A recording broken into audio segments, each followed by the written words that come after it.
कह रहा है कि आनुवंशिक कूट पर एक निबंध लिखिए। आनुवंशिक कूट पर क्या करना है, निबंध लिखना है। कुछ हेडिंग वेडिंग आप लोग डाल के लिखिएगा, ठीक ना। तो यहाँ पर देखिए, आनुवंशिक कूट सभी जीवों में आनुवंशिक सूचना के आधार पर प्रोटीन संश्लेषण को विशिष्टीकृत करता है, ठीक ना। क्या करता है, विशिष्टकृत करता है। चूंकि आनुवंशिक सूचना mRNA यानी कि मैसेंजर आरएनए से होकर प्रोटीन में पहुंचती है, तो इसमें जो आनुवंशिक कूट है सभी जीवों में क्या होता है, आनुवंशिक सूचना के आधार पर जो प्रोटीन संश्लेषण होता है इसी क्या करते हैं, विशिष्टीकृत करता है। और जो mRNA होता है ना, mRNA से ही प्रोटीन की जो सूचना होती है ये प्रोटीन में पहुंचती है। किससे, किसके द्वारा, mRNA के द्वारा पहुंचती है, ठीक है। इसलिए विभिन्न वैज्ञानिकों ने आरएनए की भाषा का प्रोटीन की भाषा में अनुवाद करने हेतु अपने प्रयोगों के आधार पर एक शब्दकोश का निर्माण किया, जिसे आनुवंशिक कूट कहते हैं, ठीक है। जो अनेक वैज्ञानिक थे उन्होंने क्या किया था कि जो आरएनए होता है, आरएनए की भाषा का प्रोटीन का भाषा में अनुवाद किया, ठीक है। अपने प्रयोगों द्वारा आधार पर एक शब्दकोश का निर्माण किया, जिसे हम लोग क्या कहते हैं, आनुवंशिक कूट कहते हैं। उसके बाद देखिए विशेषताएं हैं। विशेषताएं आपको लिखना पड़ेगा। देखिए पहली पॉइंट है, आनुवंशिक कूट डीएनए अणुओं में स्थित नाइट्रोजनी क्षारकों का वह क्रम है जिसमें प्रोटीन अणुओं के संश्लेषण के लिए संदेश निहित रहते हैं। जो देखिए ये आनुवंशिक जो कूट होते हैं, जैसे कि डीएनए हो गया, जीन हो गए, ठीक ना, आरएनए हो गया, ये सब जो आनुवंशिक कूट होते हैं ये अणुओं में स्थित नाइट्रोजनी क्षारकों का वह क्रम है जिसमें प्रोटीन अणुओं के संश्लेषण के लिए संदेश निहित रहते हैं, ठीक ना, संदेश निहित रहते हैं, ठीक है। उसके बाद देखिए दूसरी पॉइंट है, प्रकूट त्रिक होता है। जो प्रकूट होता है वो त्रिक होता है, यानी कि 3 रूपों में होता है, ठीक ना। जो प्रकूट होता है क्या होता है, त्रिक होता है। उसके बाद देखिए तीसरी पॉइंट है, एक कोडान केवल एक एमिनो अम्ल का कूट लेखन करता है, इस कारण से यह विशिष्ट होता है। इस कारण से यह क्या होता है, विशिष्ट होता है। एक कोडान जो होता है केवल एक एमिनो अम्ल का कूट लेखन करता है, इस कारण यह क्या होता है, विशिष्ट होता है, ठीक है। उसके बाद चौथी पॉइंट है, कुछ एमिनो अम्ल का कूट लेखन एक से अधिक कोडान द्वारा होता है। कुछ एमिनो अम्ल का जो कूट होता है, कूट लेखन, वह एक से अधिक कोडान द्वारा होता है। इस कारण से इन्हें उपसंगनित कूट कहते हैं। इसको क्या कहते हैं, उपसंगनित कूट कहते हैं। क्यों, क्योंकि ये जो अमीनो अम्ल होते हैं ये एक से अधिक कोडान द्वारा होता है, ठीक ना। यह कूट लेखन होता है इसका एक से अधिक कोडान द्वारा होता है, इसलिए इसको हम लोग क्या कहते हैं, उपसंघनित कूट कहते हैं। अब देखिए पांचवा है, पांचवे पे, कोडान जो होता है सार्वभौमिक होता है। जो कोडान होता है कैसा होता है, सार्वभौमिक होता है। उसके बाद देखिए प्रश्न नंबर आपका 9 आएगा। प्रश्न नंबर 9 में देखिए क्या है, प्रश्न नंबर 9 है। प्रश्न नंबर 9 क्या कर रहा है, मानव कल्याण में सूक्ष्मजीवों की भूमिका पर एक निबंध लिखिए। मानव कल्याण में क्या करना है, सूक्ष्मजीवों की भूमिका पर क्या करना है, निबंध लिखना है। देखिए सूक्ष्मजीवों का प्रयोग औद्योगिक उत्पाद जैसे लैक्टिक अम्ल, एसिटिक अम्ल तथा एल्कोहल उत्पन्न करने में किया जाता है। प्रतिजैविक जैसे पेनिसिलिन का उत्पादन लाभप्रद सूक्ष्मजीवों द्वारा किया जाता है। प्रतिजैविक संक्रामक रोग जैसे डिप्थीरिया, काली खांसी तथा निमोनिया की रोकथाम में महत्वपूर्ण भूमिका निभाते हैं, ठीक है।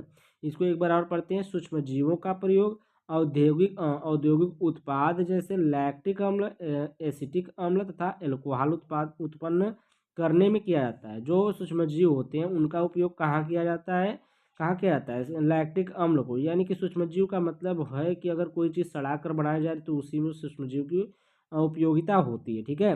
जैसे लैक्टिक अम्ल बनाने में है, एसिटिक अम्ल होता है, जो सिरका उरका आप देखें घर में बनता होगा, तो सिरका अभी के ज़माने में नहीं उतना बन रहा है, ठीक है, उसमें भी क्या होता है, सूक्ष्मजीव पाए जाते हैं, ठीक ना।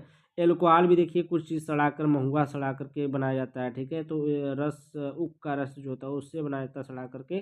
तो इसमें भी क्या होता है, सूक्ष्मजीव उपयोगी होते हैं। उसके बाद प्रतिजैविक जैसे पेनिसिलिन का उत्पादन लाभप्रद सूक्ष्मजीवों द्वारा किया जाता है। जैसे प्रतिजैविक है कोई दवा बनाने में, जैसे पेनिसिलिन का उत्पादन क्या लाभप्रद सूक्ष्मजीवों द्वारा किया जाता है, ठीक है। प्रतिजैविक संक्रामक रोग जैसे डिप्थीरिया, काली खांसी तथा निमोनिया की रोकथाम में महत्वपूर्ण भूमिका निभाते हैं। ये सब क्या होते हैं, जो प्रतिजैविक होते हैं ये संक्रामक रोग जैसे आपका डिप्थीरिया हो गया, काली खांसी हो गई, डिप्थीरिया हो गई, काली खांसी हो गई तथा निमोनिया अगर है तो उसके लिए क्या होता है, इसके सूक्ष्म प्रतिजैविक जो होते हैं, जो सूक्ष्म जीव होते हैं, ठीक ना, इसका रोकथाम के लिए भी उनका उपयोग किया जा सकता है। उसके बाद देखिए हम लोग नेक्स्ट पेज पर चलते हैं। अब देखिए यहाँ पर आ गए हम लोग बहुत से सूक्ष्म जीव। बहुत से सूक्ष्म जीव मनुष्यों के लिए अत्यंत ही लाभप्रद होते हैं। देखना बहुत ज़्यादा कुछ ऐसे सूक्ष्म जीव होते हैं जो बहुत ही ज़्यादा मनुष्यों के लिए क्या होते हैं, लाभप्रद होते हैं। हम प्रतिदिन सूक्ष्म जीवों तथा सूक्ष्म जीवों से व्युत्पन्न उत्पादों का प्रयोग करते हैं। लैक्टिक एसिड यानी कि लैक्टिक अम्ल जो होता है जीवाणु दूध में वृद्धि करते हैं जिससे वह दही में बदल जाता है। जो लैक्टिक एसिड है या फिर जिसके द्वारा दही बनती है, लैक्टोबासिलस जो जीवाणु होते हैं, ठीक ना, सूक्ष्मजीव ही होते हैं वो भी। तो क्या करते हैं, दूध से दही के निर्माण में उपयोग में आते हैं, यानी कि वो भी क्या करते हैं, दूध से दही बनाने में काम करते हैं। ठीक है, दही में बदल जाता है। ब्रेड बनाने में प्रयुक्त गीले गूथे आटे का किण्वन किया जाता है, यानी कि जो ब्रेड आपका बनता है, जो पाव रोटी बनती है, ठीक ना, उसमें क्या होता है, गीला गूथा हुआ जो आटा होता है उसको छोड़ दिया जाता है, उसमें फफूंदी जब लग जाती है, उसमें जीव जब पड़ जाते हैं तब उसको बनाया जाता है, ठीक है, तभी वो बनता है। तो सैक्रोमाइसिस सेरिविसिन नामक यीस्ट से किया जाता है। कुछ पकवान जैसे इडली हो गई तथा डोसा ऐसे गीले आटे से बनाए जाते हैं। इस प्रकार से गीले आटे से क्या होते हैं, इडली और डोसा भी बनाया जाता है, ठीक ना, जिनसे जिन्हें जीवियों द्वारा किण्वित किया गया होता है। इनको क्या किया गया, अभी बताया ना, सूक्ष्म जीव के उसमें बन जाते हैं तभी इसको बनाया जाता है। तो इसमें क्या होता है कि जब तक इसमें सूक्ष्म जीव नहीं बनते हैं तब तक वो नहीं, ये किण्वित हो जाता है तभी बनता है, यानी कि उसमें फफूंदी लग जाती, किण्वित हो जाता है। यानी कि जैसे आप लोग समझ लीजिए अपने घर में रख दिए तो उसको खराब आटा बोलेंगे, उसी का वो बना होता है। ठीक है, जीवाणु तथा कवकों का प्रयोग चीज पनीर, यानी कि चीज यानी कि इंग्लिश में चीज बोलते हैं और हिंदी में पनीर बोलते हैं, को एक विशेष बनावट, स्वाद तथा सुगंध देने के लिए किया जाता है। इसमें भी क्या किया जाता है, जो चीज होती है, जो पनीर होती है, इसको एक प्रकार की बनावट या सुगंध देने के लिए भी इसका उपयोग किया जाता है। ठीक है, सूक्ष्मजीवों का प्रयोग औद्योगिक उत्पाद जैसे लैक्टिक एसिड, एसिटिक एसिड तथा एल्कोहल उत्पन्न करने में किया जाता है। अभी बताएं, 100 वर्षों से अधिक के समय से सूक्ष्मजीवों का प्रयोग वाहित मल, जलमल के, वाहित मल यानी कि जलमल यानी कि कह सकते हैं आप लोग जो नालियाँ होती है, ठीक ना, जल की सुरक्षा के लिए, के उपचार के लिए किया जा रहा है।